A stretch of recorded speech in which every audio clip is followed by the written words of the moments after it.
Morning everybody, we're here in Hilo, Hawaii, in the middle of the existing rainforest, looking at island aquaponics. We're going to give you a virtual tour tomorrow. We've just had a break in the rain, so let's begin. This small area, about an acre, has been cleared in the rocks, and we're now putting in the final touches, never-ending development of the sustainable farm. As you can see in front of you, we have the energy and the water of the system. The solar panels are also used for water collection into the water tank. The water tank is operated with UV, so that is the water that we use for our homes and for the processing. Let me take you now into the container that brought everything to this particular spot.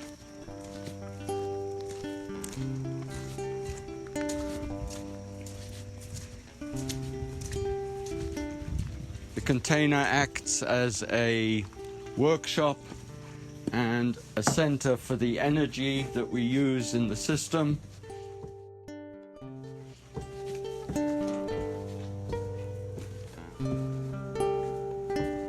And of course for storage. So as you can see, the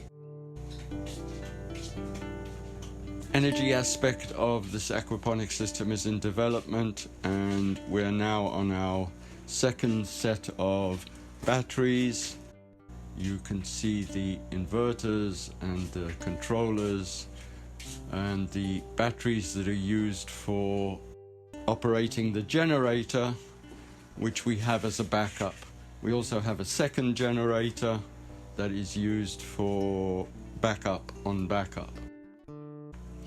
And the reason for that is that the aquaponic system that we are trying to create is based on intensive production, both intensive horticultural production and intensive fish production. So here we are, the fish tanks. Let's start here, and feeding has already taken place this morning, but I will add some more feed so you can see that we actually have fish in the tank.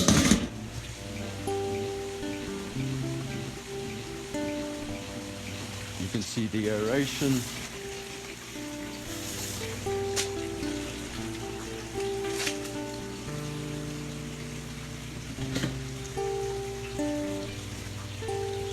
Every morning,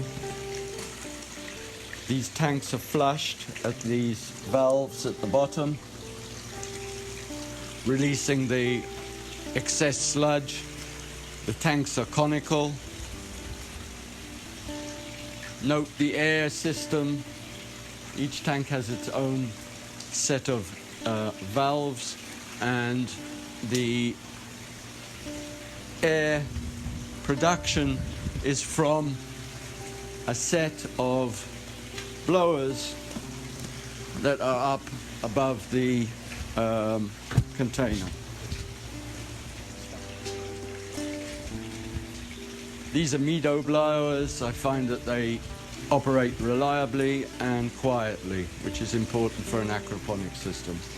You can see in the background the biofilters with the media, which is the second stage that the water goes through from gravity, and from there it goes into a distribution canal in the aquaponic system, and we'll explain that afterwards. I'm going to show you a washback in the canals where the sludge water comes round over there.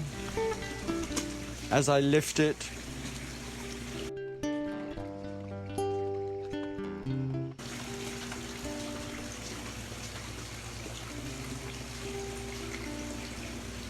when I lift the valve here, it allows the water to come out in the canal with the sludge in it, and that moves down the canal. The canal also acts as a collection for the rainwater from the roof of the greenhouse, and the water flows down the two canals on this side and on the other side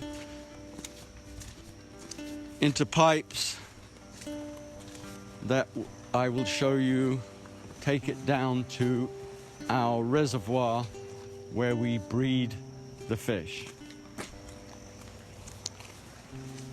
Here and here. The second canal is here.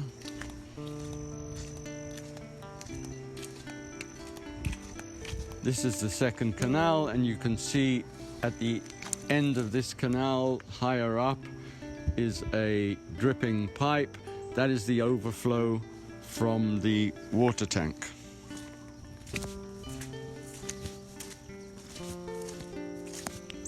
So these pipes lead down to the reservoir.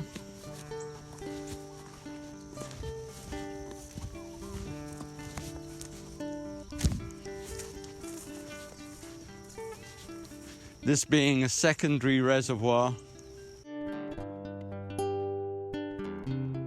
that accumulates not only all the waste from the aquaponics system, but also the chicken waste from the chicken coop that,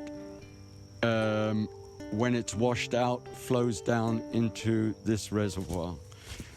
Within the reservoir, we have cages that are used for the breeding of the tilapia and for stocking of the ponds and for sale of sex-reversed fry to our various customers.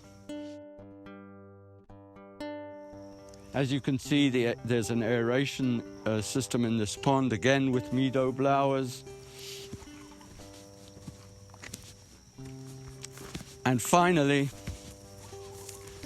the reservoir overflows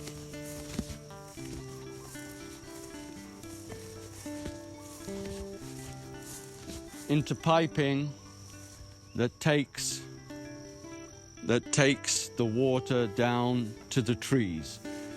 The pipe originates at the base of the reservoir, so it takes all the detritus when there's an overflow, sucks it out, takes it down to the trees, so that the nutrients are used 3 times.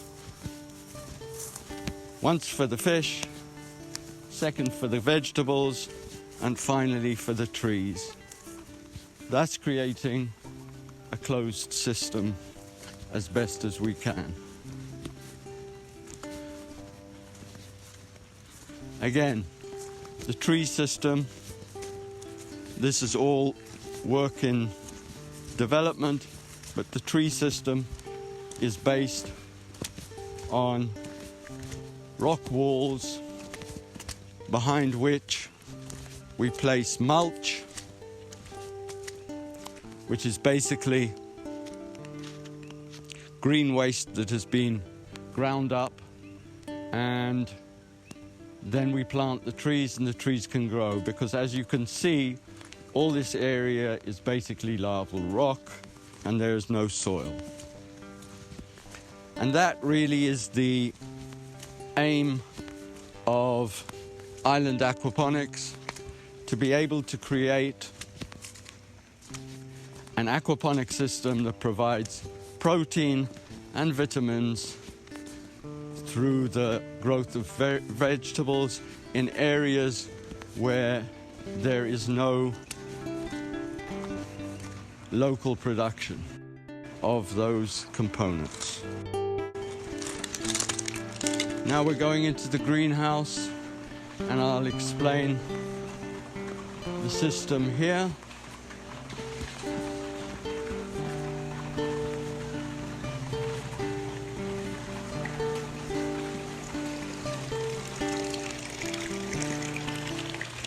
Water flows from our biofilters into this distribution canal and then it flows from the distribution canal into this canal here, goes all the way down the end of the canal, transfers to the canal that's next to it, comes back and overflows into the drums over here, in which we have pumps. And we have low pressure, high volume pumps that use a very low energy, somewhere in the region of 100, 120 watts. And that allows the system to be continuously in flow.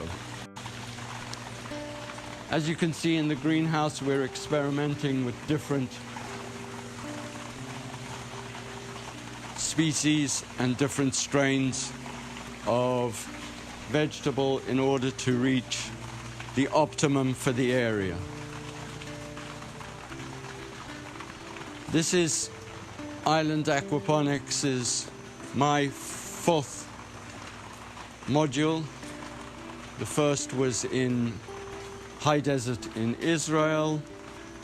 The second was at the University of Ben Gurion in the desert in Israel. The third was at the University of Hawaii in their research center, and this is the 4th module. And we are now entering construction of a 5th module at a local high school here, and potentially another 3 or 4 aquaponic systems. With the intensity of the aquaponics and the horticulture that we grow here, it is very important to have backups for the energy. I calculate that if we have 20 minutes of no air and water flow, we will lose the fish stock. So we have one backup generator here, which is an old military style and very efficient generator, and then a backup to that in a new Honda that is inside the container. It's critical to understand that the electrics and the production of the energy in this off-grid scenario, which is what we are trying to create, a module that can work basically in any environment, is perhaps the most critical point. So solar energy is required, but because of the rain and cloudy days here in Hilo, it's not totally reliable, and we need a backup.